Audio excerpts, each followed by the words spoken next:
So we've got a lot of specific techniques that we use in BodyTalk to get to the root of and address all these particular issues for you. Okay. So if you look on the chart behind me here, we've got a wide variety. Think of this as like the road map. We're going to navigate this using a form of communication. The fancy term is neuromuscular biofeedback. Essentially, it's a yes and no communication system. So practitioners like yourselves perhaps are going to use this to program the body to respond with yes, no answers. And this kind of questioning is certainly not new. This has been around since the 1960s. I would argue a lot longer, but in the 1960s they discovered it. And applied kinesiology found that you could ask a conscious person a question to their body, and their body would give a yes-no response. And they did it in a number of different ways. We've since evolved that substantially so that we can use it on someone who's conscious, someone who's unconscious, someone who's in a coma.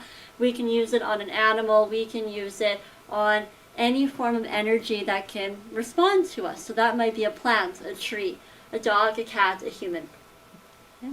So BodyTalk addresses all things like that with this form of yes-no communication system that you're going to learn a little later today for some of you taking the class. So we're going to navigate this to figure out what's at your specific roots. Now, imagine walking into a doctor's office with a headache. What do you get? Advil, Tylenol, right. So that's pretty standard and pretty normal treatment. If 1,000 people walk into a doctor's office, they're all going to get Advil or Tylenol. Now, 1,000 people walk into a BodyTalker's office with a headache, and what do they get? They get a completely unique session. Because why not treat what's actually at the root of those headaches? How many causes of headaches are there? Limitless. Hundreds, not the least of which is stress. How many causes of their stress are there? Thousands, right? So there's hundreds of thousands of reasons behind the headaches. Why would we treat them all the same? Does that really make sense to you?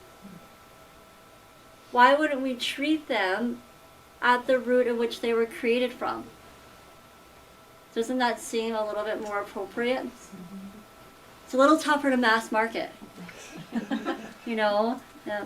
And here's the thing, that sort of treatment, the idea of, well, a lot of people are going to respond to this is great if you fall into that normal category. But are you normal? Who knows? Yeah?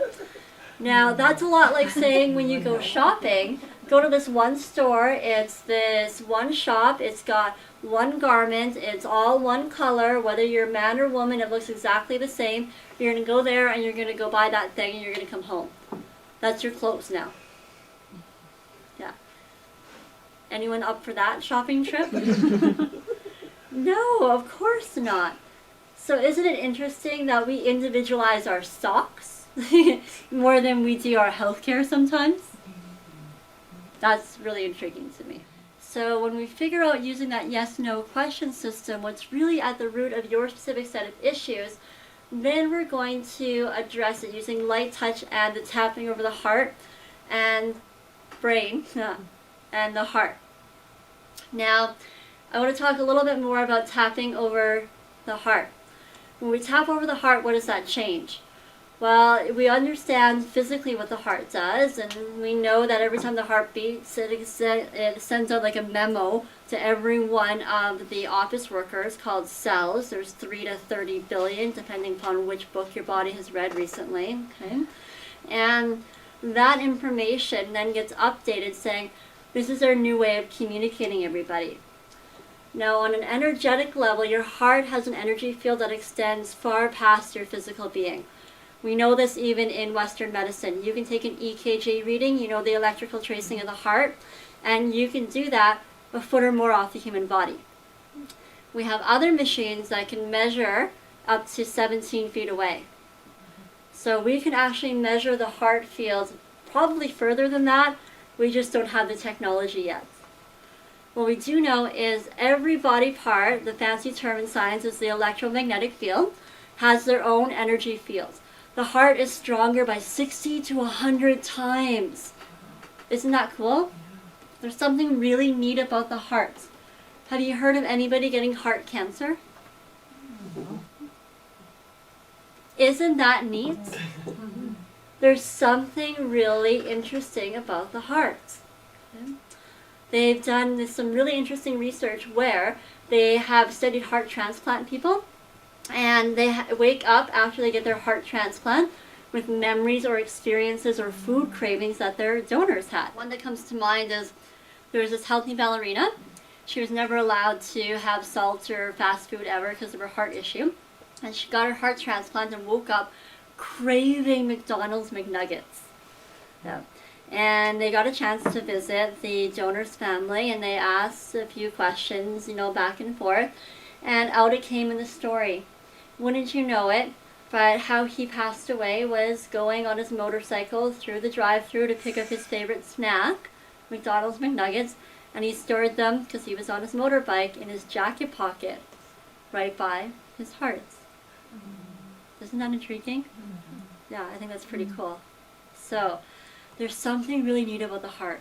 So we know here, when we tap, we're changing a whole lot of underlying patterns, including the entire energy field. Including in that is your belief systems. And it's no mistake that we abbreviate belief systems as BS. That's exactly what they are. You literally will live and die for your belief systems. We see all sorts of cases in Western medicine where we get diagnoses mixed up in reverse. So the person that gets told to go live a healthy long life was supposed to die in a few weeks, but they go on and live a healthy long life. And the person who was supposed to be healthy gets told you got a few weeks to live, and guess what? That's all they've got left. So I had a friend who had a mom. It was actually a student of mine. She was in her late 60s, and she was telling me a story of her mom who was diagnosed with cancer. They didn't tell her. She had some dementia at the time, so she wouldn't have really understood. And she went on to live a very long life with a cancer that was very fast and should have killed her within a couple of years. And she died 20 years later of natural causes. Yeah. So who knew there was an upshot to dementia? Yeah. Right. All right, so that's our power of belief systems. So there's a lot of ways that we can continue to explore that. BodyTalk is one of them, and those life sciences courses certainly do a bang-up job of them. So Mindscape, Breakthrough, Freefall, all do it in a way.